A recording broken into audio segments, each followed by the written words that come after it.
오늘 오시니까 오른쪽에 배너 하나가 더 붙어 있죠. 올해 우리의 표어는 주 안에서 바로 서자, 굳게 서자입니다. 그 밑에 성경구절 있는 것과 실천 사항을 같이 한번 읽도록 하십시다. 시작. 너희가 그리스도 예수를 주로 받았으니 그 안에서 행하되, 첫째, 성경 일독 이상하기 가로 열고 맥체인 성경 읽기 가로 닫고, 둘째, 매일 10분 이상 기도하기, 셋째, 매주 한 번씩 착한 일 하기, 네 번째, 매달 한 번씩 가족들과 함께 식사하기, 다섯째, 한 분 이상 교회에 모셔오기. 제가 2018년 교회 표를 어떻게 정해야 될까를 작년 연말쯤에 같이 기도하고 고민하면서 바른 신앙생활에 힘써야 될 때다라고 하는 절박한 심정이 들어서 이 표를 정하게 되었습니다. 우리가 살고 있는 모든 세상의 그 어느 세대인들 바른 삶을 살지 않아도 될 때가 없겠지만, 오늘의 시대야말로 바른 삶을, 신앙에 있어서도 삶에 있어서도 바르게 서고 굳게 서게 될 필요가 요구되는 세대, 오늘날처럼 절박하게 필요를 요구하던 세대가 있었는가 싶습니다. 진리 위에 섰고 예수의 생명으로 서 있다고 하는 교회마저도 바로 서지 못한 안타까움에 우리 스스로도 부끄러워하는 이 세대 속에서 꼭 우리가 바로 서기를, 주 안에서 행해서, 말씀 안에서 행해서 바로 서야 되겠다, 굳게 서야 되겠다라고 하는 간절한 열망을 갖게 됩니다. 우리 교단의 모토가 바른 신학, 바른 교회, 바른 생활입니다. 정말 어느 시대보다 꼭 바른 삶이 필요한 시대이죠. 2018년 우리 마음속에 꼭 이 표가 돌에 새겨졌듯 새겨져서 5가지를 실천하면서 우리의 신앙과 삶이 바로 서고 굳게 서는 은혜가 있기를 주님의 이름으로 축원합니다. 오늘은 이런 질문으로 설교를 시작할까 합니다. 교회가 무엇입니까? 교회라 함은 아주 성경에 분명하게 밝혀진 말씀이 있죠. 고린도전서 1장 1절로 3절 말씀 우리 함께 읽어보십시다. 고린도전서 1장 1절로 3절을 같이 읽습니다. 시작. 하나님의 뜻을 따라 그리스도 예수의 사도로 부르심을 받은 바울과 형제 소스데네는 고린도에 있는 하나님의 교회, 곧 그리스도 예수 안에서 거룩하여지고 성도라 부르심을 받은 자들과 또 각 처에서 우리의 주 곧 그들과 우리의 주 대신 예수 그리스도의 이름을 부르는 모든 자들에게. 여러분 2절에 안 해도 되겠습니다. 2절 보십시오. 고린도에 있는 하나님의 교회, 아마 교회 이름이 고린도 교회겠죠. 그러면서 교회가 무엇인지를 설명합니다. 곧 그리스도 예수 안에서 거룩하여지고 성도라 부르심을 받은 자들입니다. 그리고 그들과 우리의 주 대신 예수 그리스도의 이름으로 부르는, 예수 그리스도의 이름을 부르는 모든 자들입니다. 여러분 성경은 그 어디에도 교회를 건물로 표현하는 것이 없습니다. 우리가 지금 성도들이 모여 있는 공간, 성도들이 모여서 함께 예배하는 예배당, 그 건물을 교회라고 한 적이 한 번도 없어요. 그 어디에도 없어요. 그런데도 우리는 일상적으로, 습관적으로 예배당을 교회라고 표현하곤 합니다. 제가 오늘 광고할 때도 제가 일부러 교회 광고할 때는 꼭 예배당이라고, 장소를 얘기할 때 어느 예배당 이렇게 표현을 합니다만, 우리 동부교회에서 모입니다 이렇게 얘기하거든요.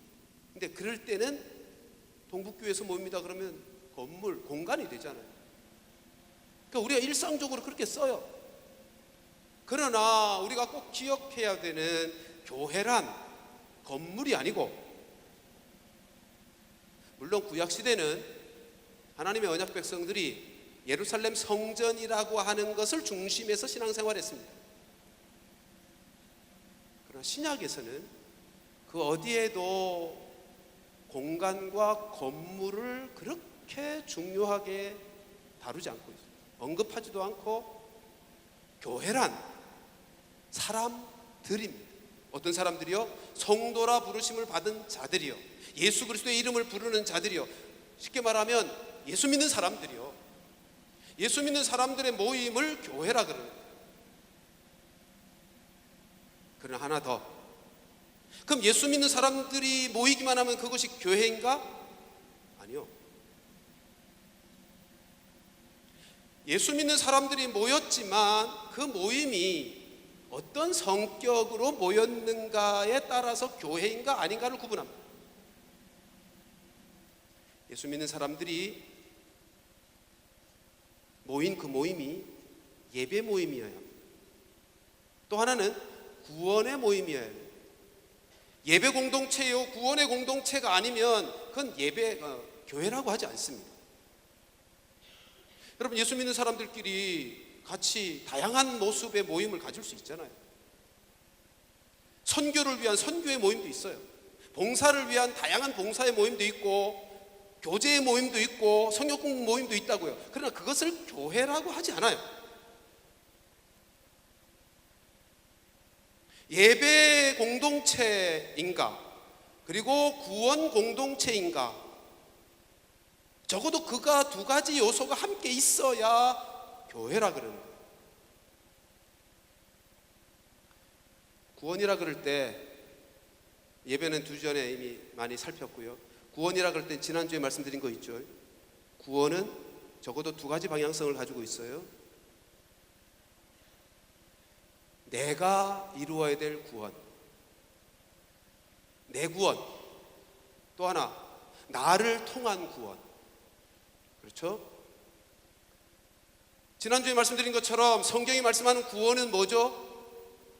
예수님 닮은 인격과 삶의 사람으로 자라가는 것. 그게 구원이에요. 그게 내가 이루어야 될 구원이에요. 내 구원이에요. 그러니까 교회 공동체는 두 가지 구원을 함께 이루어가는 공동체인데, 내 구원이 이루어지는 공동체고, 내가 예수 그리스도의 닮은 인격과 삶의 사람으로 변화되어져 감의 역사를 이루어가는 공동체고, 그래서 뭐 하자고요? 소그룹 하자고, 순모임 하자는 거죠. 그리고 또 하나의 구원은 나를 통한 구원이요, 그건 내가 전도하고 선교하고 해서 믿지 아니하는 자들이 예수 믿어 구원받게 하는 그 구원이요.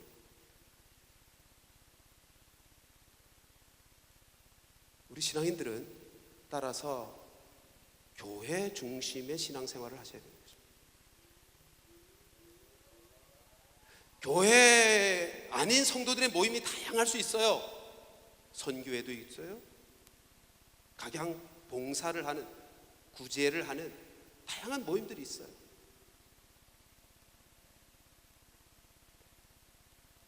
예수님이 내가 내 교회를 세우리라라고 하셨을 때 그 교회는 선교회를 세우겠다는 게 아니에요.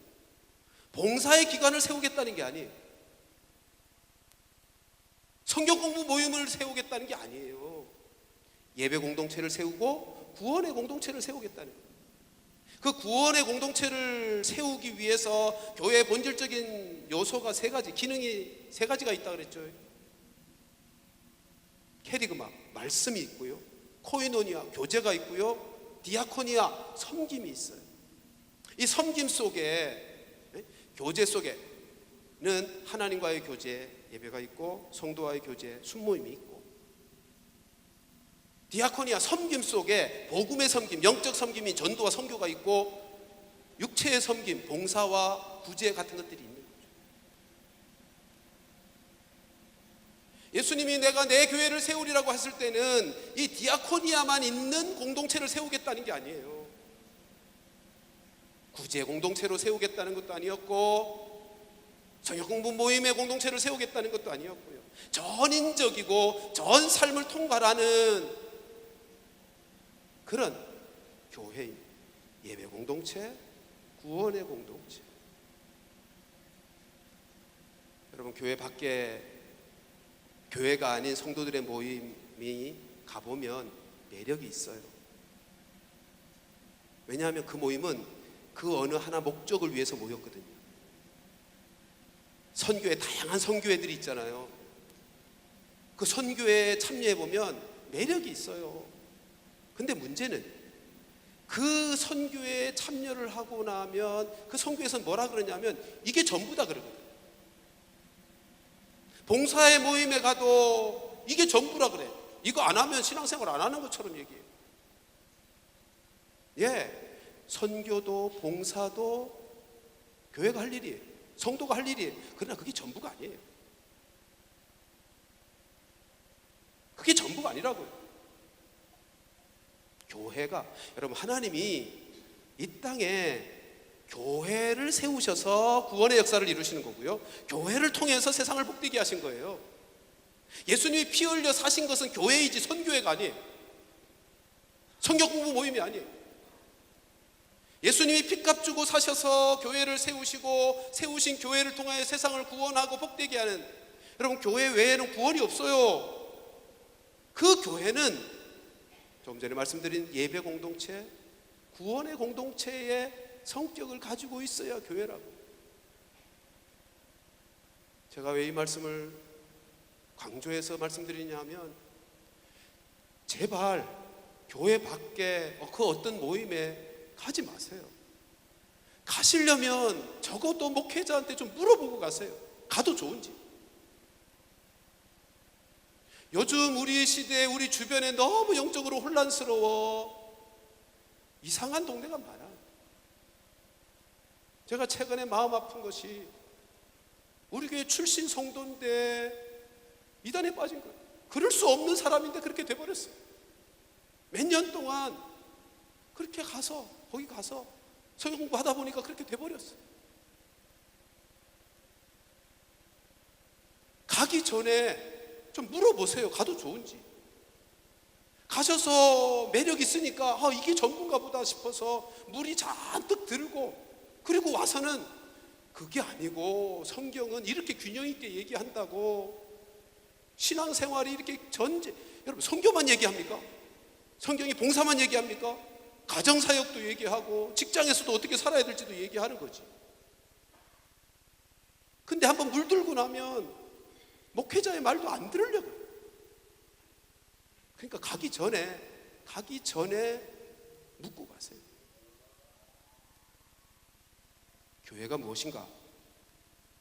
믿는 자들의 모임이 교회예요. 근데 믿는 자들의 모임이라고 다 교회가 아니고 예배 드리는 공동체여야 하고, 나의 구원과 나를 통한 구원이 함께 이루어지는, 그래서 그 안에 캐리그마가 있고 말씀이 있고 코이노니아 교제가 있고 디아코니아 섬김이 있는 공동체이어야, 이 모두가 있어야 교회라는 거죠. 두 번째 질문, 교회의 성장이 무엇인가? 여러분, 교회가 건물이라면, 만일 교회가 건물이라면 작은 예배당에서 큰 예배당 짓게 되는 것이 교회의 성장이겠죠. 근데 교회가 뭐라고요? 믿는 자들의 모임, 믿는 자들, 성도들이 교회예요. 그러면 교회의 성장은 뭘까요? 성도들이 성장하는 걸 교회 성장이라고 그러는 거예요. 성도들의 성장을 교회 성장이라고 하는 거예요. 성도들이 어떻게 성장하는 거예요? 예수 닮은 인격과 삶의 사람으로 성장하는 거예요. 오늘 읽은 말씀의 2절 말씀을 보십시오. 오늘 본문의 2절 말씀은 바꿔주세요. 베드로전서 1장 2절로 보면 하반절에 이렇게 되어 있죠. 구원에 이르도록 자라게 하려 합니다. 여러분, 이 표현 속에서 다시 한번 확인해야 되는 게 뭐죠? 구원은 잘하는 것이구나. 그렇죠? 우리가 예수 믿어서 구원 받았어라고 하는 과거적 구원이 있고요, 예수님의 재림으로 말미암아 이루어질 미래적 구원이 있는데, 지금 자라가야 되는, 지금 이루어가야 되는 구원이 있다. 교회가 성장한다는 건 베드로 사도의 이 표현으로 빌려서 말하면 구원이 자라가는 거예요. 구원에 이르도록 자라가는 거예요. 그 내용은 뭐라고요? 우리가 디모데후서 3장에서 본 것처럼 예수 닮은 인격과 삶의 사람으로 자라가고 모든 선을 행할 능력을 갖추는 인생으로 자라가는 거.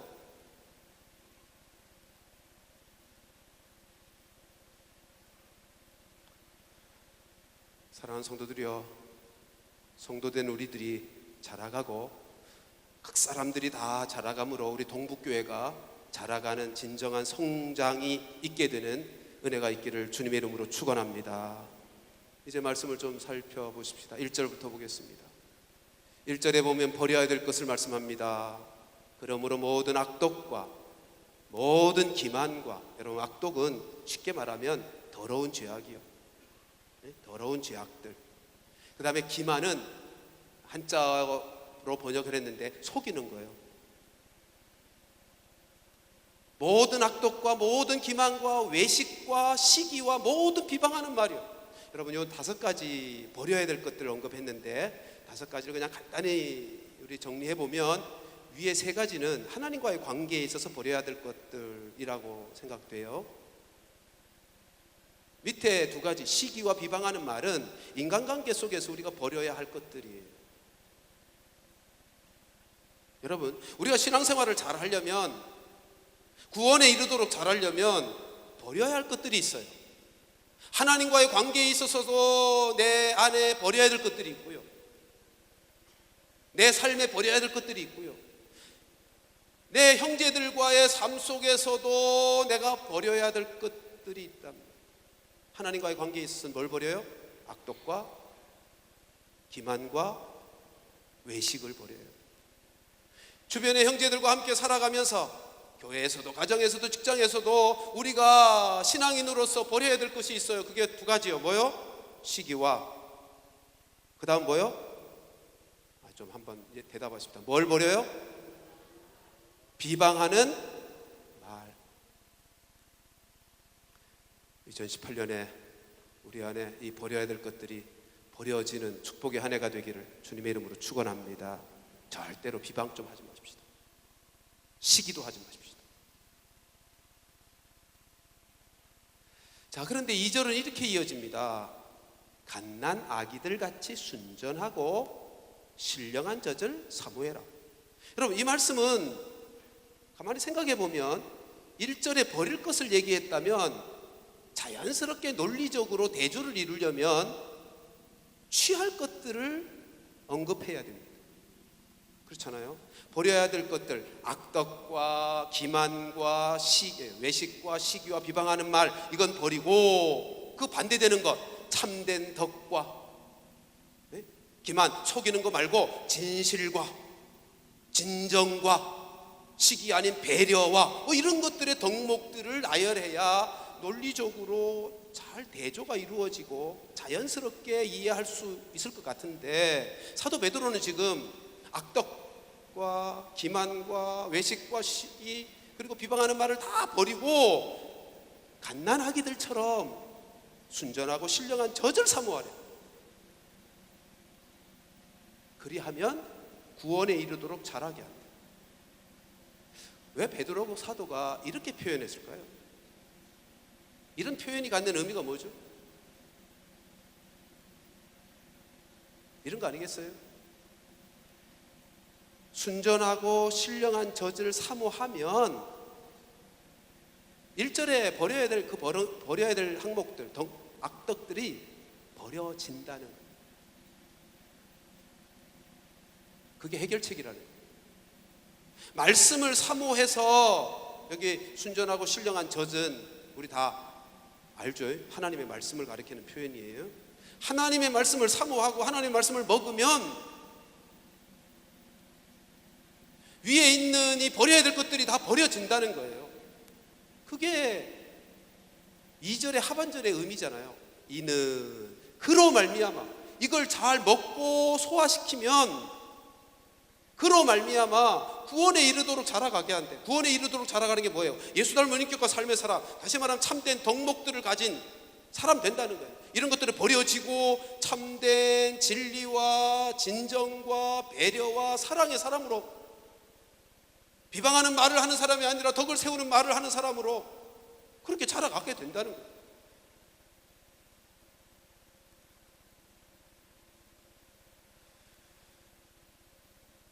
우리의 신앙이 이렇게 자라가야 돼요. 자라가요.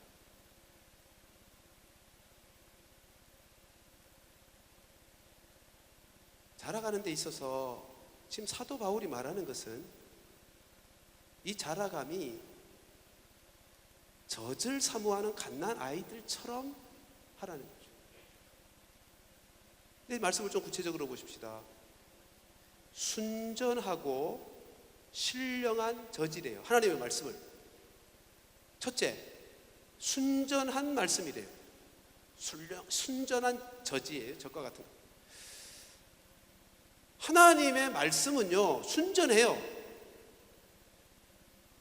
쉽게 말하면 깨끗해요. 거룩해요. 거짓이 없어요. 왜요? 하나님의 속성이 그러하시니까. 하나님의 속성이 거룩하고 의롭고 순전하시니까, 깨끗하시니까 하나님의 말씀이 그러하다고요. 따라서 하나님의 말씀을 먹으면 먹는 자들 속에 이 역사가 나타나는 거예요. 그 심령이, 그 삶이 깨끗해져요. 순전해지는 거예요. 만일 말씀을 열심히 배우고 먹는, 여러분 여기서 먹는다는 의미가 뭐죠? 말씀을 먹는다, 그건 말씀을 읽는다로 끝나는 게 아니고, 말씀을 묵상한 것으로도 끝나는 게 아니고, 말씀을 먹는다는 것은 말씀을 읽고 깨닫고 행동하는, 순종하는 것까지를 먹는다 그러는 거예요. 여러분 먹으면 어떻게 돼요? 소화돼서 에너지가 되잖아요. 말씀을 먹는다는 것은 그 말씀을 실천해서 내 삶 속에서 그게 에너지로 실제적으로 드러나게 되는 것까지를 말하는 거예요.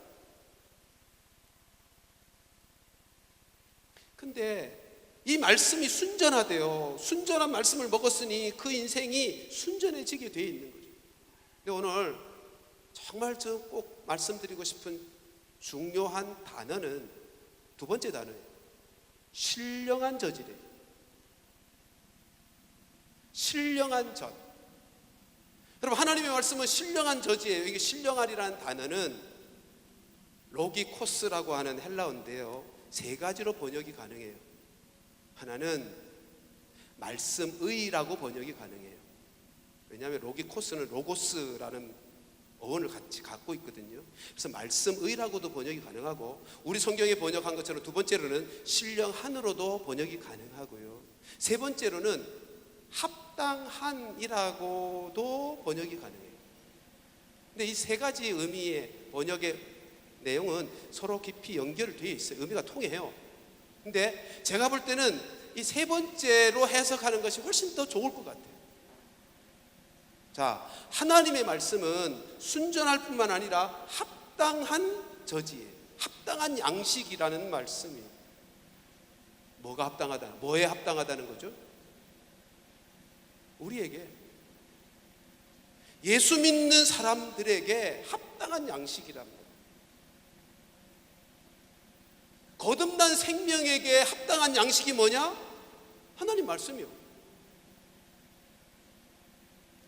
예수 생명, 예수 믿어서 거듭나서 예수 생명 가지고 영적 생명 가진 자에게 합당한 양식은 하나님 말씀뿐이에요. 여러분 갓난아이가 태어나면 가장 먼저 하는 일이 뭐죠? 울긴 하겠지만 운 다음에 하는 일이 뭐죠? 젖을 찾는 거예요. 엄마 젖을 찾고 엄마 젖을 먹어요. 그리고 그 엄마 젖을 먹으면 그 아기가 잘 자라요. 왜? 엄마 젖을 먹는데도 잘 자라죠? 그 젖이 그 아기에게 합당하기 때문에. 본성상, 체질상 그 아이에게 그 엄마 젖이 합당한 거예요. 제가요, 우리 에이리가 결혼하고 아들을 낳아 지성이를 키우는 돌 가까이 됐을 때 제가 신기한 걸 하나 깨달았어요. 에이리 키울 때는 못 깨달았는데 에이리가 지성이를 키우는 모습을 보면서 깨달은 신비함이 있어요. 뭐냐면 그 1년 동안 지성이가 먹은 건 엄마 젖밖에 없어요. 엄마 젖밖에 없는데도 자라. 엄마 젖만 먹었는데도 뼈도 자라고 키도 자라고 지성도 자라고. 별로 신기한 것 같지 않아 보입니다. 여러분들은? 전 되게 신기했어요. 아니, 밥도 먹고 고기도 먹고 야채도 먹고 뭐 이 다양한 영양분을 먹어야 이렇게 건강하게 자란다고 하는데, 이 아기는 엄마 젖만 먹는데도 건강하게 자라요. 왜 그럴까요? 그 아기에게 엄마 젖이 합당하기 때문에, 그의 체질에 합당하기 때문이고, 그의 본성에, 본질에 합당하기 때문에.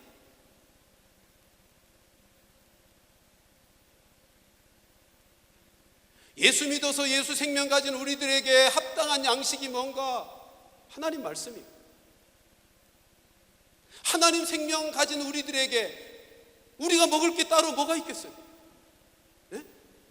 우리 생명의, 영적 생명의 하나님 말씀 외에 만족시킬 수 있는 게 뭐가 있겠느냐?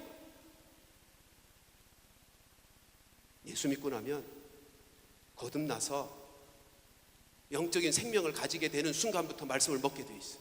말씀을 좋아하고 말씀을 사모하고 말씀을 먹게 되어 있다.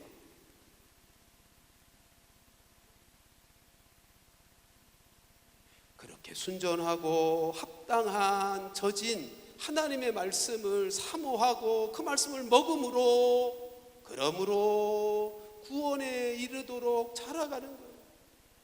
그래야 건강한 성도, 성도다운 성도가 되고 교회다운 교회가 되는 거예요. 말씀을 먹어야, 말씀을. 사랑하는 성도들이여, 2018년에 우리 첫 번째 실천 사항인 말씀을 열심히 먹고 사는 말씀의 사람들이 되시기를 축복합니다. 좀 더 들어가 보십시다. 여러분, 이 세상은요, 하나님께서 말씀으로 창조하셨어요. 그렇죠? 우리가 살고 있는 이 세상이, 온 우주가 하나님의 말씀으로 창조됐고 하나님 말씀으로 운행되고 있어요. 말씀이 역사의 중심이라고. 그런데 아담과 하와가 그 말씀, 하나님의 말씀을 버렸어요. 그게 타락이에요. 하나님의 말씀을 버렸어요. 그래서 세상 속에, 인생 속에 죄악과 더러움과 부패와 거짓됨과 죽음이 들어온 거예요. 말씀 버려서. 하나님의 대책이 뭐죠? 말씀 주시는 거예요. 말씀이신 예수님을 주셨어요. 말씀이신 예수님이 오셔서 말씀을 전했어요. 말씀이신 예수님이 말씀을 보여주셨고 증거하셨고 말씀의 삶을 살아내셨고 말씀대로 죽으시고 부활하시고 그리고 승천하셔서 말씀이 이 땅을 이제는 다스리며 세워져 구원의 역사가 이루어지도록 말씀의 영이신, 진리의 영이신 성령 하나님을 이 땅에 보내주신 거예요. 네? 이전까지는 이 세상이 말씀이 없는 세상이어서 사탄이 지배했고 사람들의 말만 있었고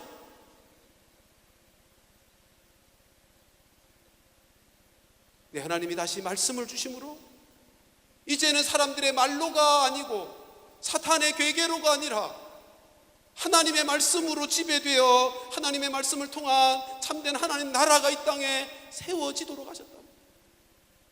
그걸 구원이라고 해요.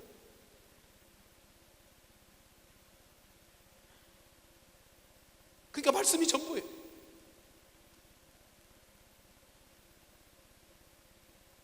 우리가 살고 있는 이 세상이 말씀으로 운행되고 있다는 사실을 잊지 마십시오. 하나님의 말씀으로 운행되고 있는 거예요. 하나님의 모든 섭리도 당신의 말씀에 근거해서 하시는 거예요. 그러므로 우리가 붙잡아야 되는 건 말씀이에요. 하나님 말씀. 사탄이 하고자 하는 게 하나님의 말씀을 버리게 합니다. 우리가 그것을 안다면 사탄이 왜 이렇게 싫어할까요? 말씀, 하나님 말씀을. 하나님의 말씀이 다스려지는 곳이 하나님 나라가 되니까. 그러니까 우리가 그 사실을 안다면 어떤 일이 있어도 하나님의 말씀이 내 삶에, 내 심령 속에서 빼앗기지 않도록 했어요. 그 말씀을 붙잡아야 돼요. 그래서 내 삶에 하나님의 말씀이 지배되도록, 내 삶의 자리들이 하나님의 말씀으로 통치되도록, 이게 구원이에요. 그래서 오늘 2절에 말씀하시는 거예요. 갓난아기가 어미젖을 사모하듯이 하나님의 말씀인 순전하고 신령한 합당한 우리 생명이, 우리에게 거듭난 그 생명에 합당한, 본질적인 합당한 그 하나님의 말씀을 사모하여 그 말씀을 먹고 살면 구원에 이른다. 온전한 인격과 삶의 사람으로 자라간다. 3절 말씀은 이렇게 이어져 있죠. 너희가 주의 인자하심을 맛보았으면 그리하라. 무슨 말이죠? 이런 뜻입니다. 너희가 하나님의 말씀을 그렇게 사모하고 그 말씀을 먹으면 주의 인자하심을 맛보게 된다. 틀림없습니다. 하나님의 말씀을 읽어 보십시오. 하나님의 말씀을 묵상해 보십시오. 거기서 하나님의 인자, 하나님의 사랑과 은혜들을 경험하게 돼요. 맛을 봐요. 여러분, 하나님 말씀엔 맛이 있다고요.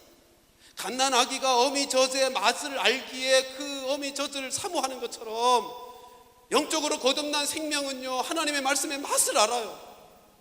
맛이 있어요. 읽으면서 묵상하면서 맛을 느끼고요, 그 말씀에 순종하면서 하나님의 인자하심이 얼마나 크고 놀라우신지의 맛을 보게 된다고요. 그리고 그 맛을 알고 그 맛을 보면 구원이 이루어져 가는 거예요. 말씀의 맛을 깊이 경험할 수 있기를 축복합니다. 말씀의 맛을 보셔야 돼요. 말씀을 통해서 하나님의 인자하심이 어떠하시고 하나님의 크고 놀라우신 은혜가 어떠함을 맛보아야죠.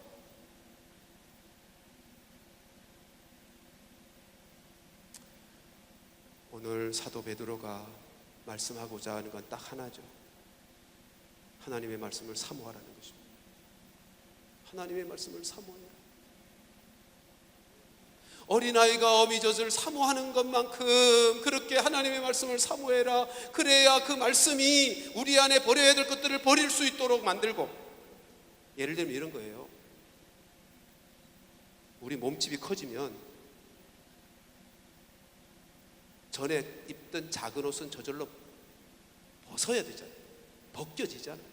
그거 입으려고 아무리 좋은 옷도 몸이 커지면 못 입어요. 안 입어요. 우리가 하나님의 말씀을 먹으면서 우리가 자라가게 되면 우리 안에 버려야 될 것들은 자연적으로 버려지게 된다고요. 작은 옷 버리듯이. 말씀 사모하는 것이 해답이에요. 말씀이 우리 인생의 모든 해답이에요. 그러니까 우리 안에서 버려야 될 것들이 있다면 그것을 붙잡고 버려야 되는데 어떻게 하지? 그리고 끙끙거리지 말고요. 해결책이 뭐라고요? 말씀 사모하는 거예요. 말씀 먹는 거예요. 버려야 될 것들 붙잡고 있는 게 아니고 내가 말씀 먹음으로 내 구원에 이르도록 자꾸 자라면 그건 자동적으로 해결되게 돼요. 말씀이 해답입니다. 우리 모두 2018년에 말씀 생활에 힘써서 매체인 성경 읽기로 성경 읽자고 했는데, 이건 우리 모든 성도들이 다 함께 참여할 수 있게 하기 위해서 내건 가장 기본적인 실천 사항이고요.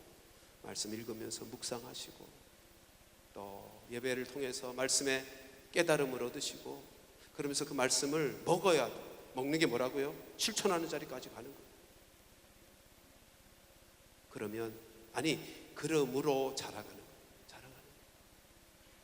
이로 우리 모두가 성도답게 자라가고 우리 동북교회가 교회답게 자라가는 진정한 동북교회 성장이 이루어지는 은혜가 올 한 해 더 아름답게 이루어지기를 주님의 이름으로 축원합니다. 기도하십시다.